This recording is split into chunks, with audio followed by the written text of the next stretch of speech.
sumie w naszej redakcji Volkswagena Golfa gościliśmy już 3-krotnie. Za pierwszym razem była to szybka odmiana GTI, następnie jeszcze szybsza odmiana R, a na sam koniec uterenowiony Alltrack. Tym razem trochę klasyki, a więc kombi w dieslu. Zapraszam! Golf przeszedł modernizację. Nie jest to nowa generacja, a tylko facelifting, co widać po niemalże niezmienionej przedniej części nadwozia, choć nowe są na przykład reflektory i kształt zderzaka. Opcjonalne lampy LED mają nowy wzór świateł do jazdy dziennej, które zmieniają się w kierunkowskazy. Ich kształt jest teraz jedną z cech wyróżniających Golfa. Testowana odmiana to R-Line. W jej skład wchodzi pakiet stylistyczny obejmujący agresywnie wyglądające zderzaki z czarnymi wstawkami, czarne progi, dedykowane wzory felg oraz z tyłu. Tak, to są zaślepki udające wydech, które niestety wyglądają potwornie tandetnie. Szczerze mówiąc, miałem nadzieję, że odmiana R-Line to coś na podobę odmiany ST-Line w Fordzie, gdzie oprócz zmian stylistycznych mamy do czynienia ze zmianami technicznymi. Niestety, Golf R-Line, pomimo agresywnego wyglądu, to nadal tylko zwykły Golf, co oznacza, że daleko mu do jego sportowych braci. Chociaż nie rozczarowuje on prowadzeniem. Jest ono bardzo dobre. Moim zdaniem to absolutna czołówka tego segmentu. Golf nie jest zbytnio podsterowny, zawieszenie jest dosyć sztywne, aczkolwiek wyraźniej poczujecie tylko duże poprzeczne nierówności. Ważne, że mówię tutaj o wersji z adaptacyjnym zawieszeniem DCC.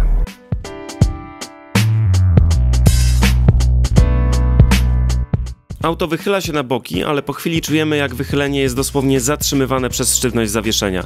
Dzięki temu szybsze pokonywanie zakrętów dla Golfa to żaden problem. Dodatkowo zachowanie auta zmienia się w zależności od tego, jaki tryb jazdy wybierzemy. Jakie to są tryby i ile ich jest, właśnie widzicie na swoim ekranie. Dodatkowo powiem, że w trybie Eco samochód zachowuje się trochę tak, jakbyśmy ciągnęli za sobą przyczepkę z cegłami. Natomiast w trybie Sport odpowiedzi samochodu na to, jak dodajemy gazu i jak ruszamy kierownicą, są o wiele bardziej agresywne.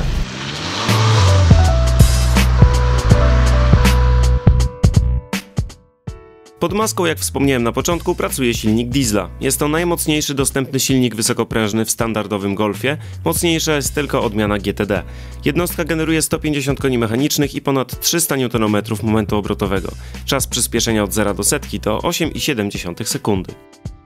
I to bardzo pozytywnie wpływa na dynamikę. Co prawda nie nazwałbym Golfa rakietą, natomiast nie powiedziałbym też, żeby brakowało mu mocy, szczególnie przy wyższych prędkościach, gdzie dzięki wysokiemu momentowi obrotowemu wyprzedzanie nie stanowi dla Golfa żadnego wyzwania.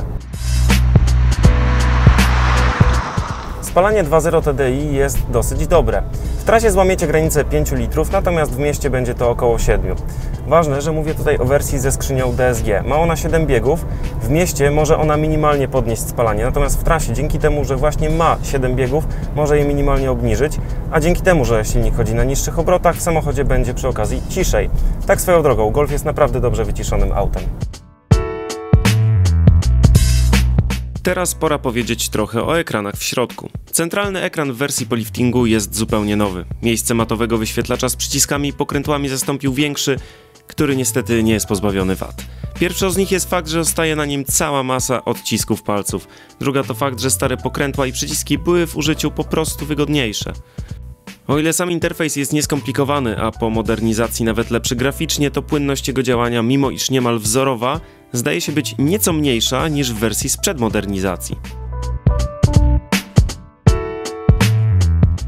Volkswagen pozazdrościł chyba BMW i wyposażył Golfa w system, który pozwala nam na kierowanie niektórymi funkcjami menu za pomocą gestów. Zobaczcie sami.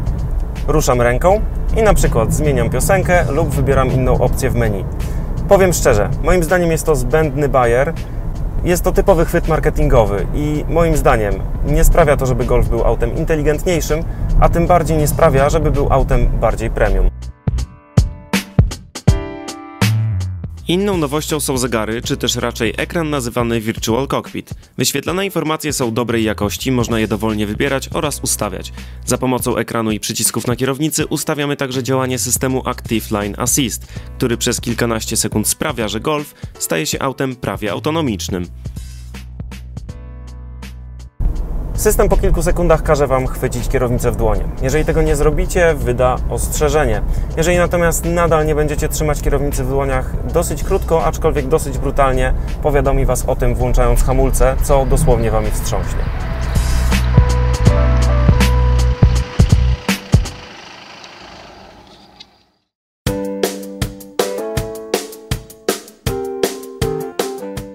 Na koniec trochę o wnętrzu. Fotele wersji Airline dobrze trzymają na boki i są bardzo wygodne. Mają także dedykowaną tapicerkę. Miejsca jest sporo zarówno z przodu, jak i z tyłu. Tylna kanapa oferuje dużo miejsca, jednak jeśli siądziecie na środku podczas jazdy, z pewnością będzie Wam przeszkadzać potężny tunel środkowy.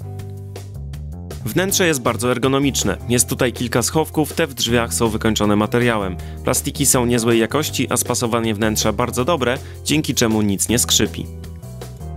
Bagażnik ma ponad 600 litrów pojemności, a fotele po złożeniu tworzą niemal płaską powierzchnię. Pod podłogą jest dojazdowe koło zapasowe, są tu haczyki, gniazdo 12V, przestrzeń bagażowa jest w Golfie bardzo przemyślana.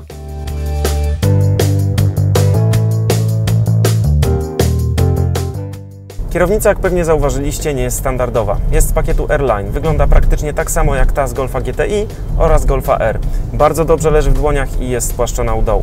Ciekawostka, w skład pakietu Airline wchodzą także aluminiowe nakładki na pedały.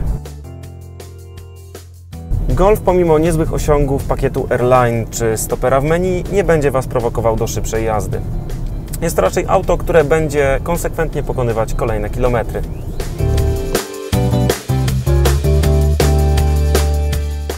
Volkswagen nie jest pozbawiony wad, aczkolwiek na tle klasowych konkurentów ma ich stosunkowo bardzo mało. Ma on trochę poczucie humoru, tak jak Niemiec, ale z drugiej strony idealnie wywiązuje się z zadania, które mu postawiono, a więc bezproblemowego dowiezienia Was do celu. Ten optymistyczny akcent mógł zakończyć test, jednak jeszcze słowem zakończenia o cenie.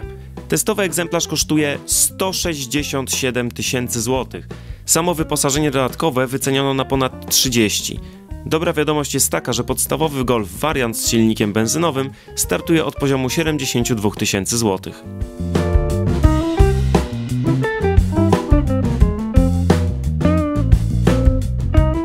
Jeśli spodobał Ci się ten materiał, zostaw łapkę w górę i zasubskrybuj nasz kanał. Zapraszam także na naszą stronę internetową, gdzie znajdziecie dane techniczne i zdjęcia testowanego Volkswagena.